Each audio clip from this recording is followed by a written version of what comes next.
Hi friends, అందరూ బాగుండాలి, అందులో నేను ఉండాలి. ఈరోజు మనం మ్యూచువల్ ఫండ్స్ ఎలా ఎంచుకోవాలి. ఇప్పుడు యాక్చువల్గా నాకు ఏంజిల్ వన్ యాప్ ఉందండి. దాంట్లో ఆల్రెడీ వాడు హయ్యెస్ట్ రిటర్న్స్ ఇచ్చిన ఫండ్స్ ఏవి అని మనం దీంట్లో చూడండి. SIP with ₹100, SIP with ₹500, highest returns వచ్చినాయి చెక్ చేసుకోండి ఒకసారి. చూడండి, highest return 31% Quant small cap ఇచ్చింది. తర్వాత Invesco India small cap fund 27%, HDFC mid cap opportunity fund 30%, Quant mid cap fund 33%, Motilal Oswal mid cap fund 39%. ఇలా కంపెనీ అంటే బ్రోకరేజ్ సంస్థలే మనకి ఎక్కువ చూపిస్తాయండి. ఏవి ఎంత మనకి రిటర్న్స్ ఇచ్చినాయి లాస్ట్ 3 ఇయర్స్లో అని దాదాపు ఇవే చూపిస్తుంటాయి మనకి. తర్వాత ఇక్కడ మనకు వచ్చేసరికి చూడండి, హయ్యెస్ట్గా మనకి ఇక్కడ దీంట్లో ట్రెండింగ్ సిప్స్ అనే ఏంజిల్ వన్ అంటే ఎక్కువ ట్రెండ్ అవుతున్న ఏంజిల్ వన్లో సిప్స్ ఏమేమి ఉన్నాయి చూడండి. ఇక్కడ ICICI Prudential value discovery fund వచ్చి 26%, తర్వాత SBI PSU fund 42% 74, Motilal Oswal mid cap fund 39%, Bandhan sterling value fund 24%, ICICI Prudential value discovery fund 26%, SBI PSU fund 42. Okay, ఇలా మనకి చూపిస్తుంటాయండి. మనకి దానికి తోడు మనం యూట్యూబ్లో కనుక సెర్చ్ చేసుకోవాలండి. టాప్ బెస్ట్ నెక్స్ట్ 5 ఇయర్స్ అంటే వచ్చే 5 ఏళ్లలో కానీ 10 ఏళ్లలో కానీ బెస్ట్గా ఏ ఫండ్స్ మనకి ఇస్తున్నాయి, రిటర్న్స్ ఇస్తాయి అని కొట్టినా కూడా దాదాపుగా చూపిస్తాయండి. చూడండి, ఇక్కడ చూడండి, Aditya Birla sun life fund వచ్చేసరికి 43, వివ్ ఆల్ ఫండ్స్ చూడండి ఒకసారి ఎలా మనకి హై రిటర్న్స్ వచ్చినాయో చూడండి. ఒకటి 38, 37, 36, 35 ఇలా ఎక్కువ చూడండి ఎన్ని ఉన్నాయో మనకి. 30 పైనే ఉన్నాయి ఒక్కోటి లాస్ట్ 3 ఇయర్స్లో. ఇక్కడ పర్ యానం అండి, ఇది వచ్చేసరికి పర్ యానం అండి. ఇక్కడ చూడండి, ఈ ఫండ్స్ ఏవైతే ఉన్నాయో ఇవి మొత్తం కూడా పర్ యానం అంటే ప్రయాణం అంటే ఒక సంవత్సరానికి ఎంత పర్సెంట్ ఇచ్చినాయి అనేదాన్ని బేస్ చేసుకొని ఇక్కడ డిపెండ్ అవుతుందండి. చూడండి, ఓకేనా. ఇంకొకటి అండి, సపోజు ఇప్పుడు ఎస్బీఐ కాంట్రా ఫండే ఉందండి. సపోజ్ చూద్దాము దీనిది. ఈ ఫండు 1 మంత్కి 0.73% ఇంట్రెస్ట్తో మనకి రిటర్న్స్ వచ్చినాయి. 3 మంత్స్కి 13% వచ్చినాయండి. 6 మంత్స్కి 16.95% వచ్చినాయండి. 1 ఇయర్కి 44.34 వచ్చిందండి. 3 ఇయర్స్కి 29.61 వచ్చిందండి.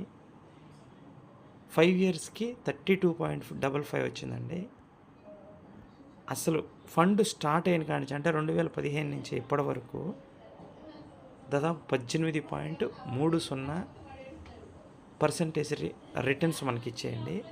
ఫస్ట్ మనం ఇది చూసుకుంటామండి, ఇది ఎలా పెరిగింది, ఎలా ఉంది రేషియో. తర్వాత ఇది మనం మంత్లీ సిప్ కట్టుకోవాలా, వన్ టైం ఇన్వెస్ట్మెంట్ అంటే ఇన్వెస్ట్మెంట్ ఒకేసారి వన్ టైం ఇన్వెస్ట్మెంట్ చేసుకోవాలా అనే దాని గురించి మనం నెల అది కట్టుకోవటం లాస్ట్ వీడియోలో చెప్పాను.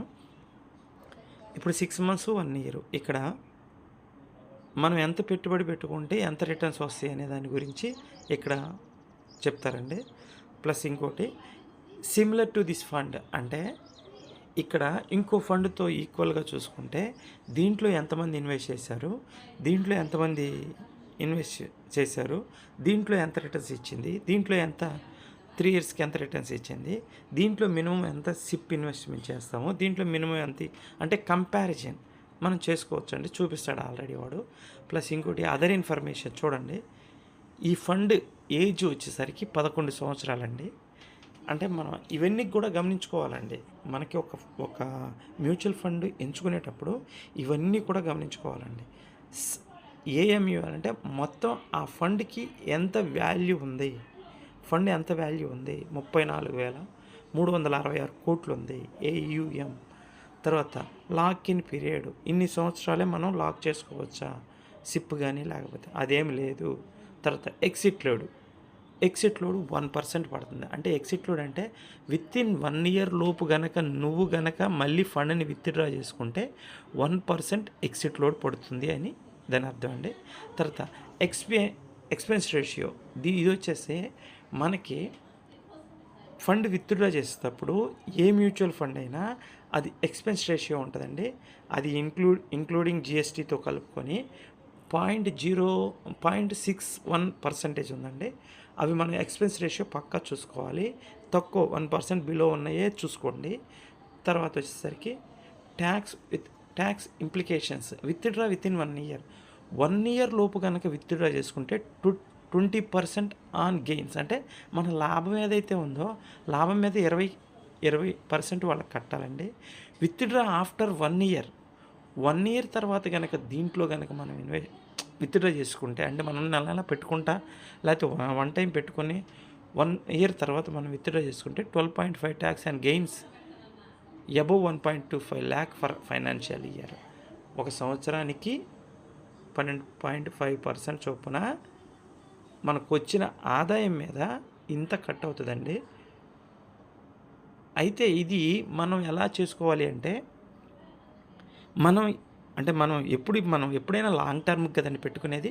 ఆ లాంగ్ టర్మ్ పెట్టుకున్న తర్వాత మనం ఎప్పుడైనా ఫండ్ విత్డ్రా చేసుకున్న తర్వాత ఈ 12.5% ఏదైతే ఉందో అది మనం యాక్చువల్గా మనం ఏదన్నా ల్యాండ్ కొనుక్కోవడానికైనా లేకపోతే ఒక హౌస్ కొనుక్కోవడానికైనా ఇంకోటి మనం వేరే దాని మీద ఇన్వెస్ట్మెంట్ చేసినప్పుడు ఆ డబ్బులన్నీ కూడా మనం అక్కడ చూపించుకుంటే ఈ 12.5% అనేది కట్టాల్సిన అవసరం ఉండదండి. ఓకేనా?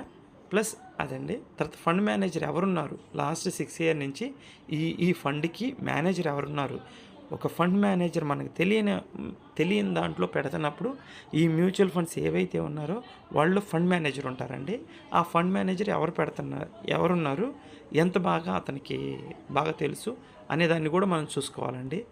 రిస్క్ రేటింగ్ ఇది సార్ అన్నిటికంటే మెయిన్.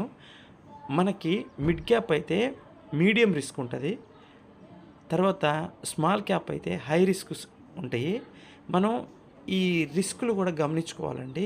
ఇది క్రిసిల్ వాళ్ళు ఎంత పర్సెంటేజ్ ఇచ్చారు, మార్నింగ్ స్టార్ వాళ్ళు ఎంత పర్సెంటేజ్ ఇచ్చారు, వాల్యూ రీసెర్చ్ వాళ్ళు ఎంత పర్సెంటేజ్ ఇచ్చారు, ఏంజిల్ వన్నోడు ఎంత పర్సెంటేజ్ ఇచ్చాడు, ఇవి కూడా మనం చెక్ చేసుకొని ఈ ఫండ్ హెవీ రిస్క్లో ఉందా లేకపోతే యావరేజ్గా ఉందా లేకపోతే మీడియం రిస్క్లో ఉందా అనేది మనం గమనించుకోవాలండి.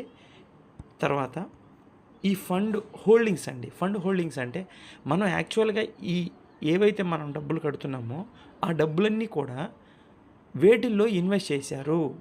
మన డబ్బుని వేటిలో ఇన్వెస్ట్ చేశారంటే చూడండి, బ్యాంక్స్లో 16%, డెబిట్ అదర్స్లో 80%, ఫార్మాస్యూటికల్ అండ్ బయోటెక్నాలజీలో 6%, తర్వాత టీ బిల్స్లో 5%, ఆటోమొబైల్స్లో 4%, power 4%, gas 4%, telecom service 3%, petroleum product 3%, consumer durables 3%. ఇలా మనం యాక్చువల్గా మనం ఏ ఫండులో మన ఫండ్ ఏ వాటిల్లో ఇన్వెస్ట్ చేస్తున్నారనేది వీటికి సంబంధించిందండి. ఓకే. సిమిలర్ ఫండ్స్ అంటే మనకి ఎంత పర్సెంటేజ్ వచ్చినాయి లాస్ట్ 3 yearsలో, దానికి దగ్గరగా ఉన్న ఫండ్స్ ఎంత వచ్చినాయి అనేది సిమిలర్ ఫండ్స్ అని చూపిస్తూ ఉంటాడు. అది పట్టించుకునే అవసరం లేదండి. Other funds by SBI mutual funds అంటే ఎస్బీఐ మ్యూచువల్ ఫండ్స్లోనే అదర్ ఫండ్స్ ఎంత పర్సెంటేజ్ ఇచ్చినాయి వాటిల్లోనే మనం పెట్టుకోవచ్చా అనేది కూడా దీంట్లో ఆధారపడి ఉంటుందండి. చెక్ చేసుకోవచ్చు మనం. ఇలా డైరెక్ట్గా ఇవన్నీ చూసుకున్న తర్వాత మనం ఇన్వెస్ట్ అనే ఆప్షన్ ఏదైతే ఉందో మనం ఇన్వెస్ట్ చేసుకుంటే డైరెక్ట్గా 1 టైమా లేకపోతే మంత్లీనా అని సిప్ అని పే కొట్టుకుంటే ఆటోమేటిక్గా మనం మన ఫండ్ని ఇనిషియేట్ చేయొచ్చండి. ఈ విధంగా మనం ఏ ఫండ్నైనా ఈ విధంగా క్యాలిక్యులేట్ చేసుకొని దాని లాస్ట్ 4-5 ఇయర్స్లో మనకి ఎంత రిటర్న్స్ ఇచ్చినాయి ఏంటి అనేది మొత్తం అబ్జర్వ్ చేసుకొని మనం ఇన్వెస్ట్ చేసుకోవాలండి. మీకు ఈ వీడియో నచ్చింది అనుకుంటున్నాను. నచ్చితే సబ్స్క్రైబ్ చేసుకోండి, మరిన్ని వీడియోస్ పెట్టడానికి వీలవుతుంది. థ్యాంక్ యూ వెరీ మచ్ అండి. జై హింద్. మీకు ఈ వీడియో నచ్చినట్లయితే దయచేసి నా ఛానల్ని సబ్స్క్రైబ్ చేయండి. ఇంకా మరిన్ని వీడియోస్ని అప్లోడ్ చేయడానికి వీలవుతుంది. Thank you very much friend.